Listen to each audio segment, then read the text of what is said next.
বিসমিল্লাহির রহমানির রহিম।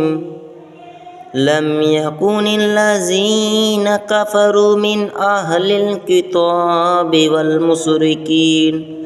والمشركين منفكين حتى تأتيهم البينة رسول من الله يتلو صحفا مطهرة فيها كتب قيمة وما تفرق الذين أوتوا الكتاب إلا من بعد ما جاءتهم البينة وما أمروا إلا ليعبدوا الله مخلصين له الدين حنفاء ويقيموا الصلاة